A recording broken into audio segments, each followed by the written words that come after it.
Hello, everyone, and welcome to possibly the shortest ever Winging It F1 podcast episode. We're going to find out in the next 10 to 15 minutes, or maybe 10 seconds. It will be 10 seconds. I'm with Adam Dickinson and Freddie Coates to talk about the big news, well, kind of big news apart from qualifying, that Lewis Hamilton has signed a new contract with Mercedes to stay with the world champions until the end of 2023.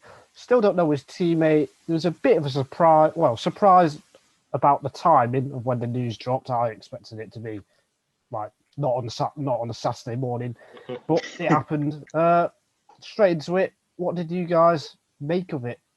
I find it quite interesting. I think the 2-year aspect is quite, as I say, an interesting wrinkle to it. The fact that they've got it done so early compared to last year. I mean, this time last year the season was barely starting, and now they've already locked down for 2 years. So I think that's I don't know. I don't know if it's significant. I feel like it could be. And then the impact that it will have on Mercedes lineups for 2022 and 2023 as well. So I find all of it quite interesting. I don't know how much news is, and I guess also that he's gone straight out and gone for Mercedes. It doesn't sound like there were any talks with any other teams, which is probably what we would have expected, but I didn't think it was beyond the realms of possibility that he'd shop around a bit, but not had anything about that. I think it's kind of sort of the 2 years that should have been on his deal for the 2021 season. It should have been a 3-year deal, and they had a few sort of qualms for that, and just meant that they were like, okay, cool, we got to get it on paper for 2021. Let's put a pin in this. We can just have these discussions slowly over the next few months, and that's what they've done. Really, they just had a few discussions that they weren't able to have in the space of a couple of days in February, but they have been able to have over a couple of months now, and have just essentially finalized what should have been his deal in the off season from 2020 to 2021. I think I expected the news. Now at the time in January and February, I was a bit more, oh my God, it's the end of his career at the end of this year about it. But yeah, I expected it. And they release it on a Saturday just so they can control the news cycle, don't they? Bit mean for the F3 race, but they announced it 5 minutes before the F3 race started.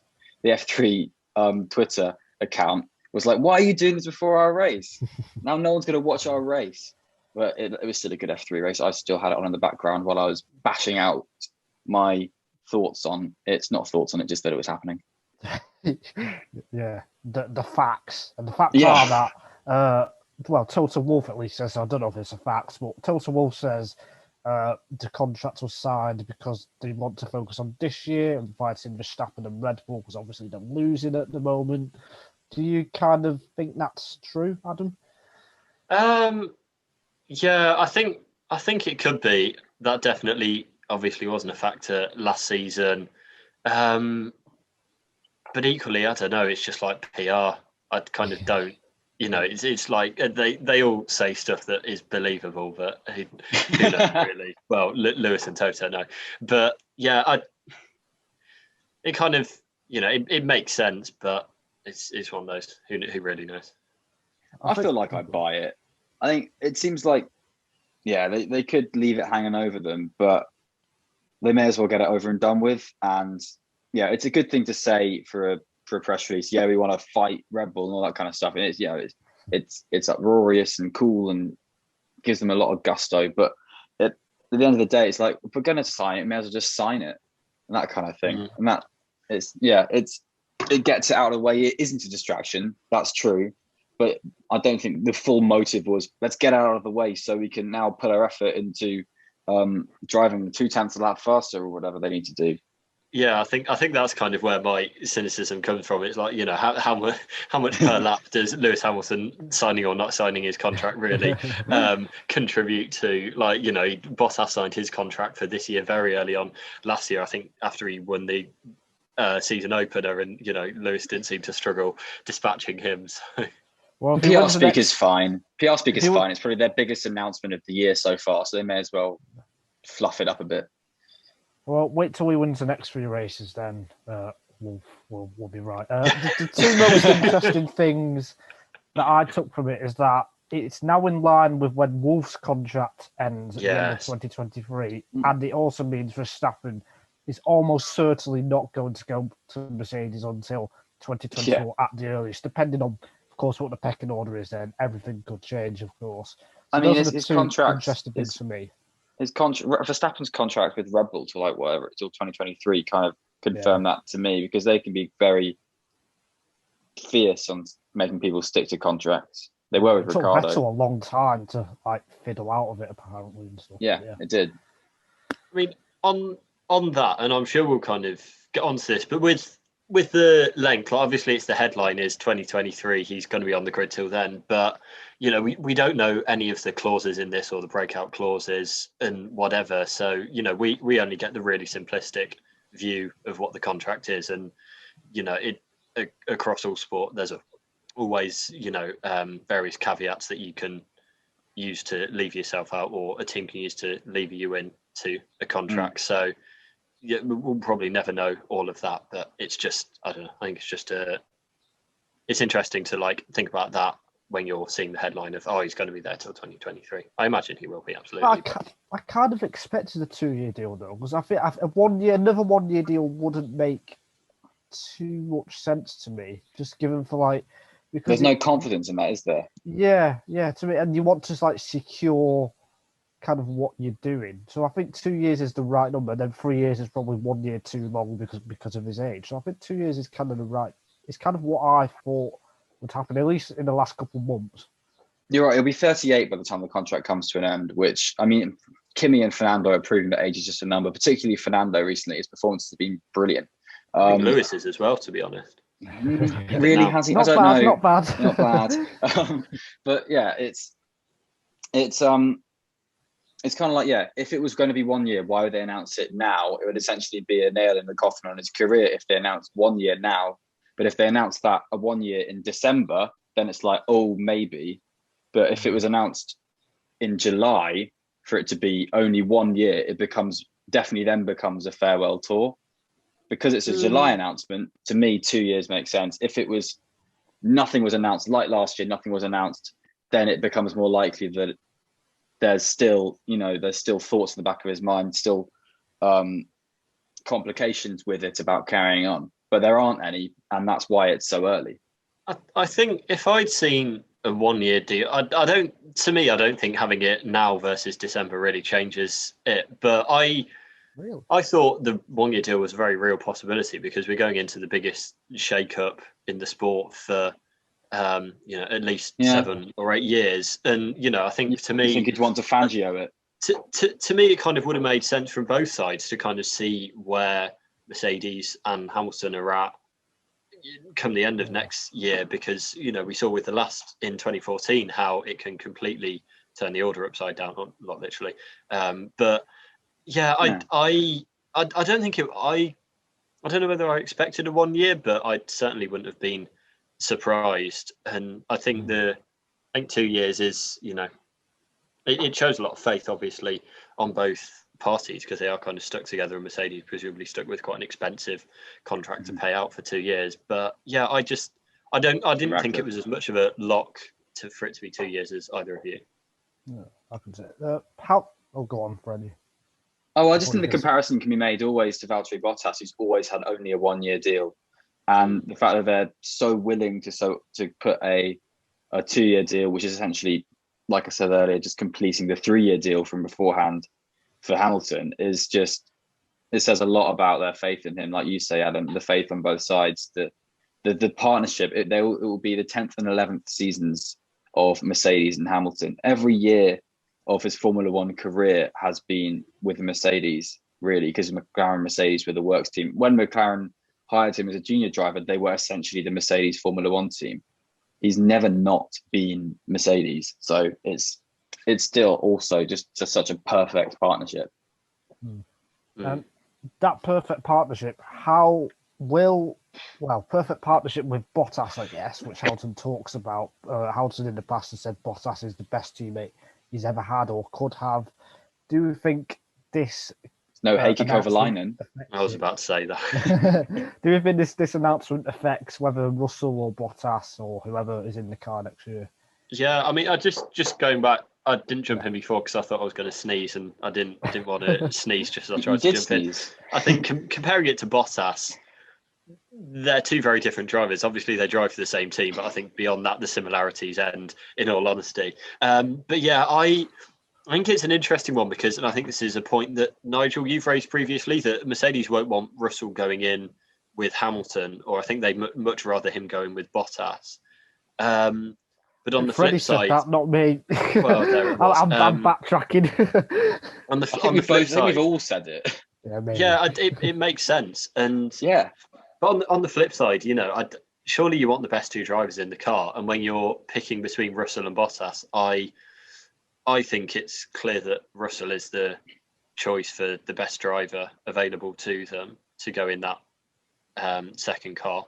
Or well, it might not be a second car if Russell's in there, but I think he's the best driver to partner Hamilton. Whereas, that's the point. That's the point. It's the best driver to partner Hamilton or the best driver for the seat. And you could say if you're going for the best driver to partner Hamilton, it will be the one that's essentially let him win titles since he's been in the team. It's quite hard to describe, Bottas, wouldn't it? Why do you slate Bottas so much then? Like, I was just going to jump in there. It's quite hard to describe it without making it sound second fiddle though. Like if you say the other Mercedes, it's like, oh, the other one apart from Hamilton. If you say the second one, it's like, oh, second fiddle. If you say partnering Hamilton, it's really hard to actually say the seat without making it. It's just boss. He's like, look at what he's done this season. He's had a good race in Monaco, but he's just not been able to. Is that good enough for Hamilton then, considering what he's done or what he's not done this season? Or does Hamilton need that push from Russell or whatever? I think not. I would say he does, but he probably doesn't want to say that. It depends in the scenario though, because Hamilton doesn't need the push from within the team, does he? He's got the push from Verstappen this year.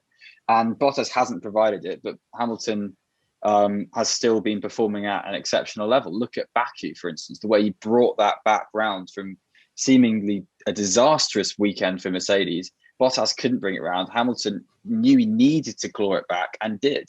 I think if there's a push outside, Hamilton will rise to it. If there's no need for that, if he's in a team where it's essentially 1-2, first or second, he will rise to it to what he needs to, like he did in 2020, where he was, oh, Bottas is ahead. Okay, well, I just have to overtake him. Oh, look, I did. And that will happen. I think Hamilton will rise to the challenge that's there. If Russell or Bottas doesn't provide it, and there's one externally, he will still rise to it, I'd say. I think Russell to Mercedes, which is what I think will happen at the moment, I think that will give Hamilton almost a new kind of look into F1. It's kind of what he needs to not go to the next level, but a new challenge perhaps. He's got that with Verstappen now, but in terms of being at Mercedes, he's had Bottas since 2017. That's 5 seasons. And to make that 6 seasons next year, that's a very, very long time. So I think Russell could be, in a way, a good thing for Hamilton. I completely agree with that. And I think it's maybe not... I think it's maybe just a stimulation for the sport in how he approaches it. I think we've seen this season how much he's enjoying the title fight that he's got with Verstappen. And I think because look at his messaging at the end of last season, kind of at points last season is, I'm still not sure if I want to go on, or it kind of sounded uncertain. Whereas this year, every time he gets out of the car with a battle with Verstappen, he is saying how much he enjoys it and how much he values that in his competition. And I think the fact that it's 2 years as well adds to that, because he wants, there is the possibility that he'll be in a car that is not able to fight for wins in 2022 or 2023 because of the shake-up. And he's committed to 2 years of that. And I think that he enjoys competition. And we've seen that all the way through his career, from when he was partnered with Alonso up to, the fight with Rosberg and now Verstappen. I think he really enjoys that, and Russell will have a positive effect on him. I don't think he needs a positive effect. Is all I will say to that. Is I don't think he needs a positive effect. Well, like you say, he doesn't need that push that Russell will give him is what I'm saying. Like you said, even if it has a positive effect or a negative effect on him, I don't think he needs that kick from a youth, upcharging young driver. I don't think he needs that. Because he's still got it in himself. He doesn't need anything to tick him over. I think it'd be incredibly exciting to have Russell in the car. I want Russell in the car. I have a feeling that it's going to be Bottas in the car because, status quo has worked. It's a proven success story. Not working so far, though. It's not working so far, but that's the thing. Like, there's no saying that, like, if one thing doesn't work after 8 races, doesn't necessarily mean that you should throw all your toys out the pram immediately. Bottas is a toy in a pram, by the way, in this scenario. But like, yeah, I don't know. It's a hard one. I think it'll be more exciting to have Russell in the team, but I think Mercedes will stick to Valtteri, which would be annoying. I don't know where Russell would go. I wouldn't be surprised if Russell gets snatched up by like a McLaren or someone, depending on what happens with Ricciardo. I think that's a whole other debate. Just jumping in quickly, I think this season shows the best representation of what could be on for next year. So I think the fact that it's not worked this season so far is kind of more significant than the other years. And let's be honest, if they're at the level that they were in 2020 compared to everyone else, it's not going to matter who they could have. Kubica in that second seat and they'll still win probably both championships, and Hamilton will certainly win the drivers. So I think this season is probably more, it is much more significant in their thinking. Nigel, what were you going to say? Genuinely can't remember. Probably nothing insightful. Bottas, Russell. I'm sure it would have been insightful. I do. While Nigel's trying to collect his thoughts, I do think that this announcement makes it a bit more likely that Russell returns. I think if Lewis it was unlikely, but if Lewis wasn't coming into Russell returns to. Sorry, Bottas returns. I think if Lewis hadn't re-signed, then I don't think it makes a difference. I think it's a whole separate issue.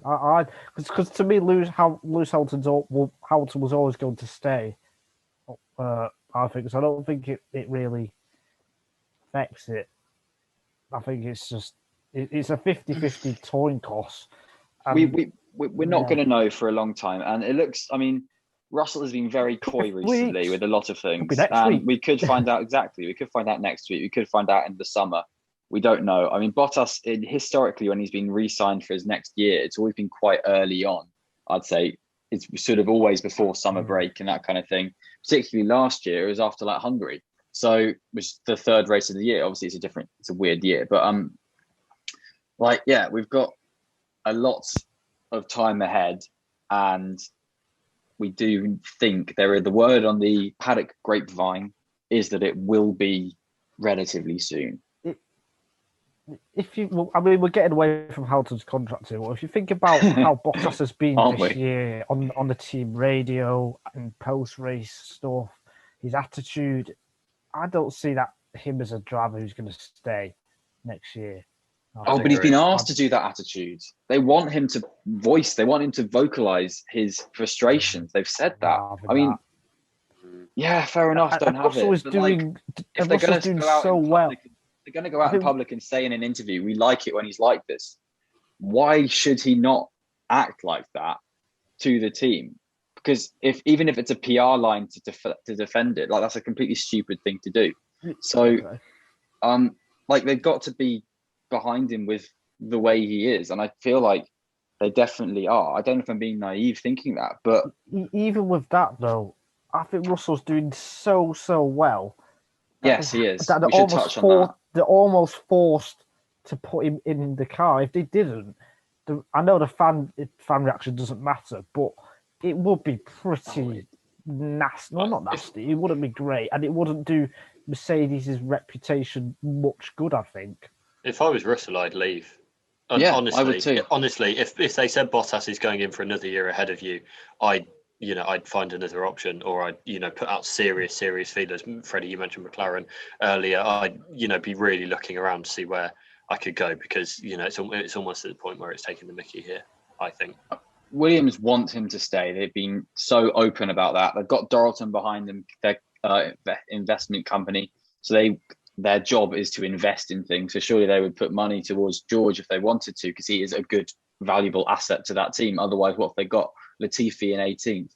Today we're recording this in qualifying, they've got George Russell qualifying 9th, starting in 8th because Vettel's got a 3-place grid penalty. So on medium tyres, we should add. So yeah, the asset in George Russell is phenomenal. And yeah, I wouldn't be surprised if we're seeing George shop around a bit more. Maybe the announcement he's being coy about is he's replacing Sergio Perez, but who knows? That'd be a coup. That'd be fantastic. He said I think that would be drama. He said his car next year will have a Mercedes engine in the back, so it narrows it down to 4. Well, oh well, there goes Ricciardo again. No, McLaren's Mercedes, isn't it? Yeah. Mercedes on the front row for tomorrow in McLaren. Or Mercedes. Start supplying Red Bull with their engine. Yeah. Well, if you look at all the Red Bull. You look at the Red Bull powertrains hirings, they've been hiring basically every Mercedes power unit engineer for the past year. Aston Martin have been hiring all their aerodynamics, but who knows? But yeah, looking at the openings for a seat with Mercedes power, it's Williams or Mercedes.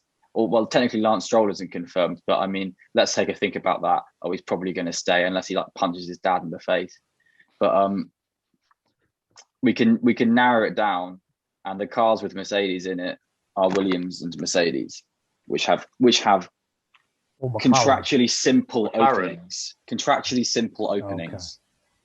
Okay. Yeah. Fair enough.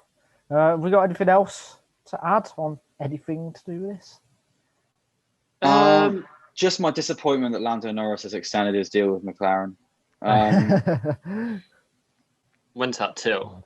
2023. 3 years, isn't it? Yeah. 2 years. Sorry. We've got another big silly Makes season sense. in 2023. I don't know. It makes sense, really. It does make sense for McLaren, but I think Lando could definitely shop Norris. around. I think Lando could definitely throw his hat into the ring for a Mercedes seat if he wanted to. Okay. But he's tied down, isn't he? So there we go. I mean, McLaren could be winning world championships in 2 years. But anyway.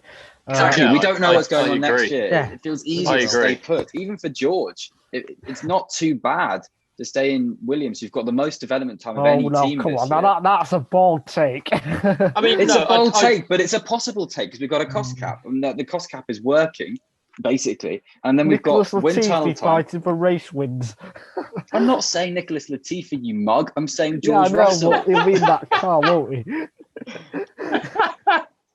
Because if George is in a car that can compete at the top, if a car can get developed well, because I mean, Mercedes have been very open about the fact that Red Bull have been spending a lot this year, that they've been spending a lot Mercedes for next year. We don't know what the other teams are doing, but Williams don't look like a team that's bringing upgrades to every race. So, like, it's feasible. It's feasible.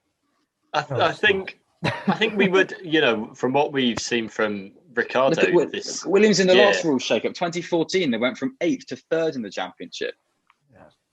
I think what we've seen from Ricciardo this year, Russell going to Mercedes will be a risk because all it takes is, a bad half of the season and suddenly people are writing you off. And, we've done that with Ricciardo. So, but despite the fact that Russell looks like next album, leave your dislikes despite the below. fact that Russell looks like he is, a fantastic driver, and he's performed in the Mercedes when he stood in last year, and he's doing amazing things in the Williams. It is still a risk because going to Mercedes, if he has a bad year or a couple of years, that it stunts F1, and his career in F1 is such a short-term minded sport, really. In the way it views drivers, you are only as good as your last few races. No. Yeah, but I think Sakir could arguably negate that. He got onto the car so easily at the Sakir Grand Prix that he led 60 laps of the race. Yeah, but so hopefully that, the regulation change does completely change that, and I agree with that. I think if there's any team that focuses on drivability quite a lot, though, it does seem to be Mercedes. But I just think you can't always predict that. I don't think Russell will flop at Mercedes, but I'm just saying it is inherently a risk. Ocon going to Renault, he looked like, until he kind of had a resurgence at the start of this season, that looked like a poor move, and it looked like he could be in trouble. So it's back down again. Yeah, it's quite hard to predict. Bless him. Yeah, it's difficult. So I know what you're saying about Sackett, and I do think he'll do well. But just inherently, anytime you move teams, it's a risk, as Ricciardo has shown us, or Albon Cardo has shown us. Yeah. Every now and again, you get a driver who's phenomenally excellent and supremely great. And I think we're very lucky to have a lot of those in Formula One right now. And we're very lucky that one has had a 2-year contract announced today with Mercedes. And we're very lucky that another is being rumoured to be in that seat for next year. Both Lewis and George are absolutely phenomenal drivers. And it's really hard to call a driver in a backmarker team something special when that team is now only behind Red Bull, Mercedes, AlphaTauri, and one McLaren on the grid. Then that's technically upper midfield now because of George Russell. Just one more thing I'd like to ask is how do you rate this as a piece of news this season out of 10? I don't know.